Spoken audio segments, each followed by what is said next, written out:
جو یہ وہم عام ہو گیا ہے، ہر بندہ کہتا ہے مجھ پر جادو ہو گیا، مجھ پر کالا جادو، کہ جادو کی بھی لوگوں نے قسمیں، بھئی کوئی سفید جادو بھی ہوتا ہے؟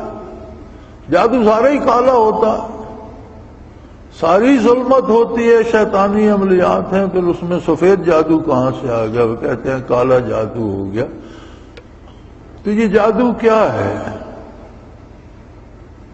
یہ جادو یہی شیطانی حرکات ہیں، انسانوں کو ایذا دینے کے لیے یہ کرتے ہیں۔ اب ان کا طریقہ کار یہ ہوتا ہے کہ ایک شیطان یا ایک جن نے کسی آدمی کو پکڑ لیا، یا اسے کوئی درد چھیڑ دیا، یا اسے کوئی بیماری لگا دی، اسے پریشان کرنا شروع کر دیا، اسے ڈرانا شروع کر دیا۔ اب وہ کسی جادوگر کے پاس پہنچا۔ ہمارے لوگ بڑے ادب سے جادوگروں کو عامل کہتے ہیں، عامل صاحب کے پاس کے بڑے ادب سے نام لیتے ہیں، اس لیے کہ عظمت الہی سے بے بہرا ہے۔ اب وہ آگے جو عامل نام سے بیٹھے وہ خود شیطان ہے۔ اب اس نے کوئی الٹ سلٹ کوئی کفریہ کلمات پڑھ کے پھونک مار دی، یا کوئی لکھ کے اسے دھواں دے دیا، یہ کر دیا وہ کر دیا، تو شیطان نے اسے، جو شیطان ایذا دے رہا تھا، اس نے اسے تھوڑی سی ریلیف دے دی۔ اب اس کا یقین ہو گیا کہ یہاں سے مجھے فائدہ ہوا۔ وہاں برائی ہے، وہاں سے پیسے بھی ضائع کرے گا، بعض اوقات آبرو بھی ضائع کرے گا، اور ایمان بھی ضائع کرے گا۔ تو یہ شیطانوں کا اپنی شیطنت پھیلانے کا ایک طریقہ ہے۔ اب اس کا جواب کیا ہے؟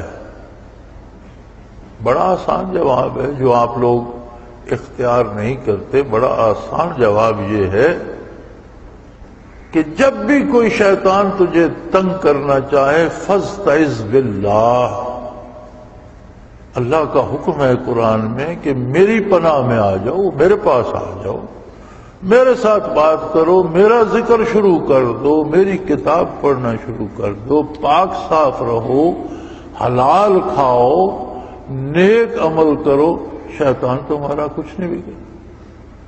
ان عبادی لیس لک علیہم سلطان، ازل سے اللہ نے اس کو بتا دیا تھا کہ جو میرے بندے ہوں گے، ان عبادی، جو میرے بندے ہوں گے، جو پیٹ کے بندے نہیں ہوں گے، جو دنیا کے بندے نہیں ہوں گے، جو حلال حرام مال جمع کرنے والے نہیں ہوں گے، جو اپنی شہرت کے بھوکے نہیں ہوں گے، بلکہ جو میرے بندے ہوں گے، ان پر تیرا کوئی بس نہیں چلے گا۔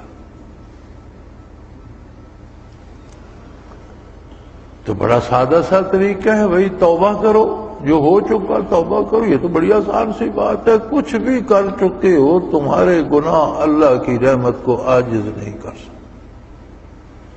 اگر کسی نے زمین اور آسمان کے درمیان کو گناہوں سے بھر دیا ہے تو وہ رحمت الہی کو عاجز نہیں کر سکتا۔ توبہ کرے گا، یبدل اللہ سیئاتہم حسنات، اللہ برائیوں کو نیکیوں میں بدل سکتا ہے۔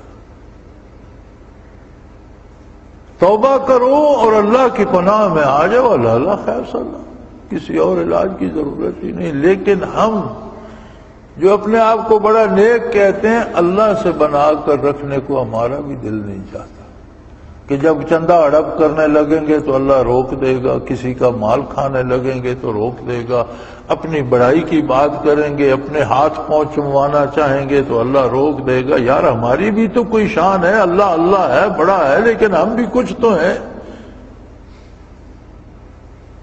یہ ہر بندے میں یہ بات گھسی ہوئی ہے، اللہ بڑا ہے، اللہ کا نبی بڑا ہے، اللہ کا دین بڑا ہے، لیکن کچھ تو میں بھی ہوں، کچھ تو مجھے، یہ جو میں ہے نا، یہ بندے کو اللہ کی پناہ میں تو تب آئے جب دوسرے کو اپنے سے تکڑا سمجھے۔ جو خود بڑا ہو وہ کسی کے پناہ میں کیا جائے گا؟ لہذا شیطانوں کے ہاتھوں میں ہم کھلونا بنے رہتے ہیں، اور یوں بعض اوقات ایمان بھی خطرے میں پڑ جاتا ہے۔ میرے پاس اگلے دن یہی ایک مسئلہ آیا، جی ہماری اولاد کسی نے باندھ دی ہے، اولاد نہیں ہوتی۔ میں نے کہا مجھے ایک بات بتاؤ،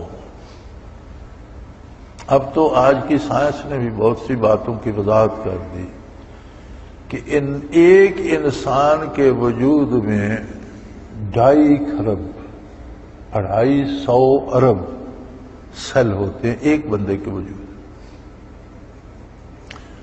یہ 2.5 خرب سیل جو ہیں یہ 6 مہینے میں مر جاتے ہیں اور نئے پیدا ہو جاتے ہیں۔ 6 مہینے بعد کسی انسانی وجود میں 6 مہینے پہلے کا کوئی سیل باقی نہیں رہتا، ہر سیل اپنے جیسا دوسرا سیل پیدا کر کے مر جاتا ہے، تو 6 مہینے بعد پورا وجود بدل جاتا ہے۔ یہ اتنا باریک، اتنا نازک اور اتنا مضبوط کام ہے کہ کہیں ایک سیل بھی بگڑ جائے تو انسانی وجود پہ اس کا اثر ظاہر ہوتا ہے۔ دماغ کے سیل خراب ہوں تو وجود بے حس ہونے لگتا ہے، اعضاء و جوارح کام چھوڑ دیتے ہیں۔ کسی ایک بازو ٹانگ کے سیل خراب ہوں وہ کمزور پڑ جاتی ہے، معدے کے خراب ہوں تو بندہ بیماری کا شکار ہو جاتا ہے، جگر کے، دل کے، جہاں جہاں خرابی آتی ہے اس کی بنیاد یہ ہوتی ہے کہ وہاں کے سیل مکمل نہیں بن رہے۔ اب 6 مہینے میں 2.5 خرب سیل ایک وجود میں پیدا بھی کرتا ہے اور 2.5 خرب سیل کو موت بھی دیتا ہے۔ کتنے انسان ہیں دنیا میں؟ تقریباً 6 خرب انسان ہوں، 6 ارب انسان ہوں گے۔ انسانی آبادی 6 ارب کے لگ بھگ ہے، ہر انسان کے اندر 2.5 خرب سیل ہے۔ ان سب کو بنا کون رہا ہے؟ موت کون دے رہا ہے؟